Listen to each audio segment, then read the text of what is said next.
Hari ini kita mau belajar firman Tuhan bersama-sama. Sebelum kita belajar firman Tuhan, mari kita berdoa. Tuhan Allah, Bapa yang bertata di dalam kerajaan surga mulia, mengucap syukur untuk hari ini. Terima kasih atas berkat penyertaan sampai saat ini. Tuhan, sebentar kami mau belajar merenungkan firman-Mu. Biarlah Roh Kudus turun atas kami, membuka hati kami sehingga kami boleh mengerti akan firman-Mu hari ini, sehingga boleh kami jadikan pelita dalam kehidupan kami sehari-hari. Ampuni dosa dan kesalahan kami Tuhan. Hanya dalam nama Tuhan Yesus kami berdoa dan mengucap syukur. Haleluya. Amin. Saat ini kita belajar dari Lukas 9. Dari Lukas 9 ayat yang ke-37 sampai 43a. Lukas 9 ayat 37 sampai 43a. Demikian firman Tuhan. Yesus mengusir roh dari seorang anak yang sakit. Pada keesokan harinya ketika mereka turun dari gunung itu, datanglah orang banyak berbondong-bondong menemui Yesus. Seorang dari orang banyak itu berseru, katanya, "Guru, aku memohon supaya engkau menengok anakku, sebab ia adalah satu-satunya anakku. Sewaktu-waktu ia diserang roh, lalu mendadak ia berteriak dan roh itu menggoncang-goncangkannya sehingga mulutnya berbusa. Roh itu terus saja menyiksa dia dan hampir-hampir tidak mau meninggalkannya. Dan aku telah meminta kepada murid-muridmu supaya mereka mengusir roh itu, tetapi mereka tidak dapat." Maka kata Yesus, "Hei kamu angkatan yang tidak percaya dan yang sesat, berapa lama lagi aku harus tinggal di antara kamu dan sabar terhadap kamu? Bawa anakmu itu kemari." Dan ketika anak itu mendekati Yesus, setan itu membantingkannya ke tanah dan menggoncang-goncangannya.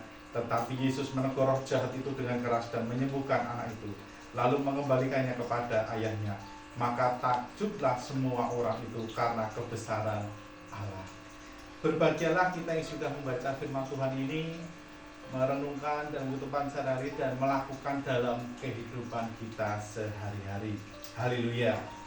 Saudara terkasih di dalam nama Tuhan Yesus, renungan pada hari ini diberi judul kesaksian kita jadi berkat sesama.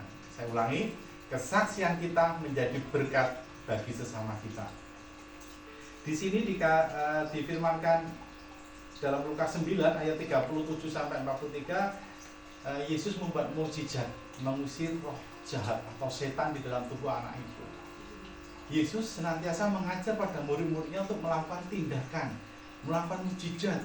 Banyak sekali mukjizat-mukjizat yang dilakukan oleh Tuhan Yesus, di antaranya menyembuhkan orang yang kerasukan setan, menghancurkan kuasa iblis, menghancurkan kuasa setan, juga mengubah air menjadi anggur di pesta pernikahan di Kana.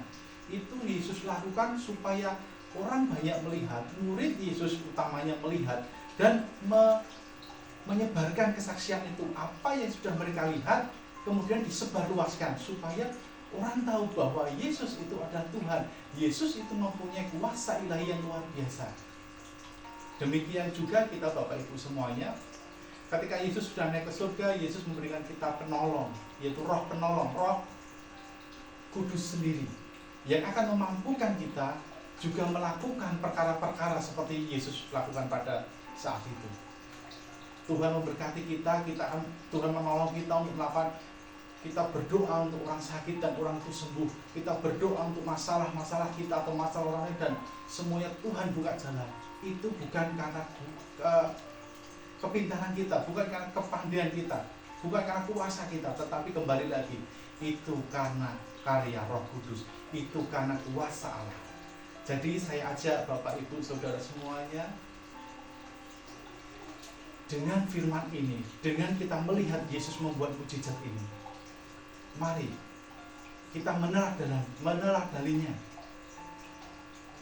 dengan Roh Kudus yang menjadi penolong kita, sehingga karya Tuhan akan nyata di dalam diri kita, sehingga kita berani bersaksi bahwa Yesus itu Tuhan, bahwa Yesus itu sanggup membuat mukjizat-mukjizat itu melalui kita semuanya. Jangan sampai kita berpikiran bahwa ketika kita bersaksi tentang karya Yesus dalam kehidupan kita, kemudian kita ada orang mengatakan kita, "Wah, sombong, kamu sombong, tinggi hati." Jangan sampai kita jatuh karena kata-kata itu. Bukan karena kita, tetapi karena itu semua kuasa Allah.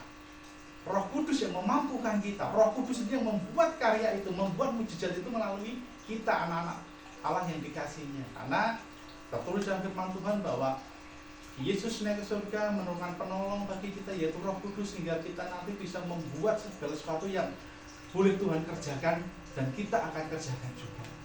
Jadi Bapak Ibu semuanya yang terkasih dalam nama Tuhan Yesus, saya ajak kita harus berani bersaksi tentang Yesus, baik dalam kisah Yesus, dalam membuat mujizat, maupun dalam kisah Yesus, karya Yesus dalam kehidupan kita sehari-hari. Sehingga ketika orang melihat kita, wah, orang Kristen ternyata juga istilahnya kita, Yesus itu bekerja dalam kita, membuat karya-karya yang luar biasa yang pernah Tuhan Yesus lakukan, itu pun juga akan kita lakukan dengan penolong Roh Kudus.